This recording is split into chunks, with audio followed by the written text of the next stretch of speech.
Depuis le début de la guerre, les volontaires civils comme Mikhailo se serrent les coudes pour aider leur pays assiégé du mieux qu'ils le peuvent. Avant la guerre, je menais une vie ordinaire.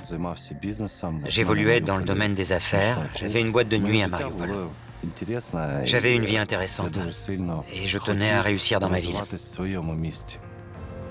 La vie était agréable à Mariupol.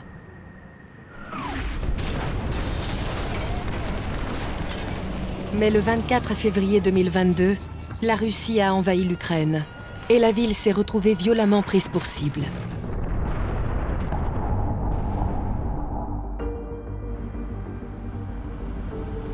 Le premier jour de l'invasion, Mikhailo laisse ses employés à Mariupol pour emmener sa famille dans l'ouest de l'Ukraine, une région relativement sûre. En quittant Mariupol, j'ai promis que je reviendrais et qu'on trouverait des solutions. Pendant son absence, les troupes russes avancent vers la ville et l'encerclent rapidement. La promesse de Mikhailo, revenir, se transforme en mission, sauver ses employés. Alors que la panique s'empare du pays, il doit trouver un moyen de transport. Trouver un fourgon à l'époque, c'était impossible.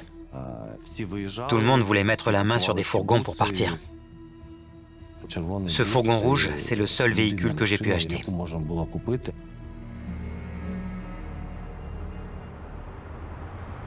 Pendant que la population prend la route pour fuir Mariupol, Mikhailo est la seule personne à se diriger vers la ville.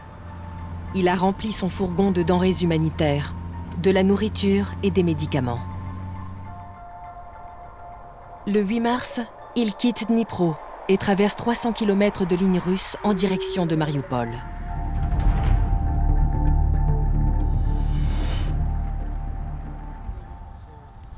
À 100 km de la ville, il atteint le premier poste de contrôle russe. Je commence par voir des véhicules militaires et des soldats. Quand j'arrive près d'eux, ils encerclent le fourgon et ils pointent leurs armes sur moi.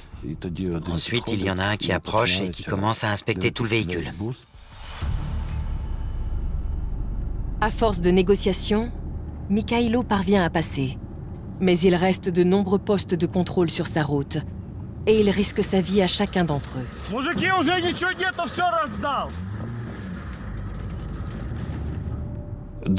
C'était très difficile de passer ces postes de contrôle en me forçant à sourire. Je croisais des morts et je savais qu'ils avaient été tués par les Russes. Quand il atteint le dernier poste de contrôle, son voyage semble terminé. Ils ont commencé à servir dans le fourgon et je me suis dit, c'est fini, ils vont tout prendre. Puis leur commandant est arrivé. On te laissera pas passer, fais demi-tour.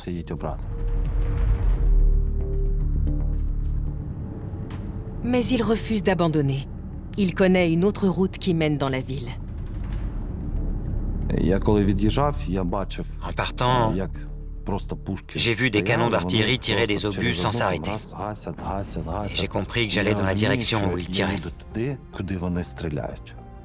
Je comprenais pas ce qui me poussait à faire ça. En entrant dans la zone assiégée de Mariupol, Mikhailo s'enfonce encore plus dans le danger.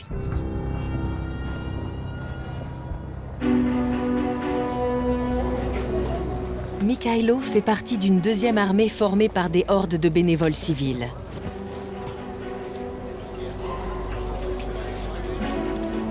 Quand l'Ukraine a été brutalement attaquée, ils se sont mis à distribuer de l'aide humanitaire et médicale.